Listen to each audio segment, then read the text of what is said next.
যে এক মহিলাকে তার শ্বশুর ধর্ষণ করেছে, সে একজন মুসলিম, তখন মৌলভীরা ফতোয়া দিল যে মহিলা এখন তার শ্বশুরকে বিয়ে করবে, তার স্বামী এখন তার জন্য হারাম। এই ব্যাপারটা নিয়ে কিছু বলবেন?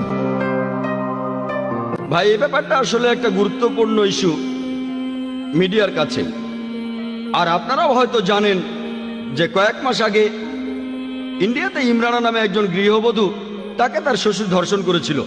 তখন ফতোয়া দেওয়া হয়েছিল, বেশিরভাগ ইন্ডিয়ান ওলামাই তখন ফতোয়া দিয়েছিলেন।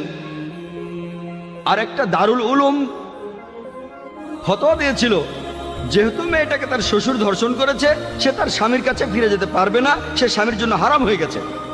আর মিডিয়া যখনই দেখে এই খবরটা দিয়ে ইসলামের নিন্দা করা যায়, তারা সেটা লুফে নেয়, তারপর খবরটা চারিদিকে ছড়িয়ে দেয় যেন ইসলাম ধর্মে এই ইস্যুটা ছাড়া আর কোনো ইস্যুই নেই। আর ইন্ডিয়ান প্রেস তারা কি করেছে, বেশিরভাগ চ্যানেলে খবরটা দেখানো হয়েছে যে ইসলাম ধর্মের উলামা, শিউক আর মাওলানা তারা বলে একটা মেয়েকে তার শ্বশুর ধর্ষণ করেছে, সে একজন ভিকটিম। কিন্তু ইসলাম ধর্ম কি বলছে? ইসলাম তাকে সাহায্য না করে উল্টো আরো তার নামে বলছে যে মেয়েটা স্বামীর কাছে যেতে পারবে না, সে স্বামীর জন্য হারাম। আর মিডিয়া তারপর এই খবরটাকে চারিদিকে ছড়িয়ে দিচ্ছে, এমনকি আজকেও ছড়াচ্ছে। তবে আমি সবসময় বলি, যদি আপনি মিডিয়ার সামনে কথা বলতে না জানেন, আপনাকে ট্রেনিং নিতে হবে। আর এই ঘটনার কয়েক সপ্তাহ পরেই অন্য কয়েকজন মুসলিম বিশেষজ্ঞ বললেন, না না না, মেয়েটা তার স্বামীর জন্য হারাম নয়, সে স্বামীর কাছে ফিরে যেতে পারবে। যারা ফতোয়া দিয়েছে যে মেয়েটার জন্য তার স্বামী হারাম, তারা ভুল বলেছে। তারপর তারা অমুসলিমদের সামনে এ নিয়ে তর্কযুদ্ধ শুরু করে দিল। আমরা এইভাবে আমাদের দুর্বলতাগুলো অন্যদের সামনে তুলে ধরছি।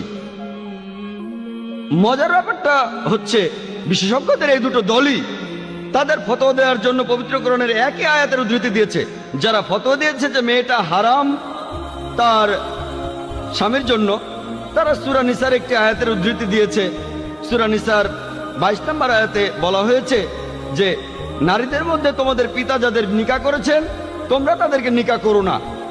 এখন আরবি ভাষায় নিকাহ শব্দটা দুটো অর্থ আছে, একটা হলো বিয়ে, আরেকটা অর্থ হচ্ছে সহবাস। আর আরবি ভাষা সম্পর্কে ভালো জানে এমন কাউকে জিজ্ঞেস করুন, তিনি বলবেন হ্যাঁ, নিকাহ শব্দটা দুটো অর্থ হচ্ছে, একটা হচ্ছে বিয়ে, আরেকটা হচ্ছে সহবাস। আর বিশেষজ্ঞদের প্রথম দলটা, তারাই সংখ্যায় বেশি, তারা হলো দারুল উলুমের একটা বিশেষ গ্রুপ।